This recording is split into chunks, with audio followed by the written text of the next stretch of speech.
અમને તમારી વાર્તા બહુ જ ગમે છે અને પ્રેરણાદાયક હોય છે. તો પ્લીઝ અમને એક વાર્તા સંભળાવો ને. એક વખતની વાત છે. જંગલમાં એક ચીનની ચકલી રહેતી. તેની પાંખો નાનપણથી જ નાની નાની હતી.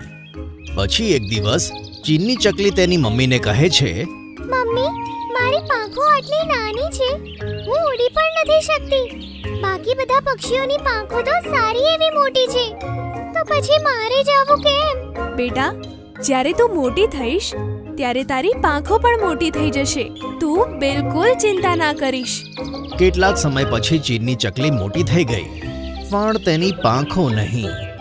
તે ઉડવાનો પ્રયત્ન કરતી પણ ઉડી નહોતી શકતી. પછી એક દિવસ જંગલના પક્ષીઓમાં ઉડવાની સ્પર્ધા થઈ. શરત એ હતી કે જે દૂર સુધી ઉડશે તેને ઇનામ મળશે.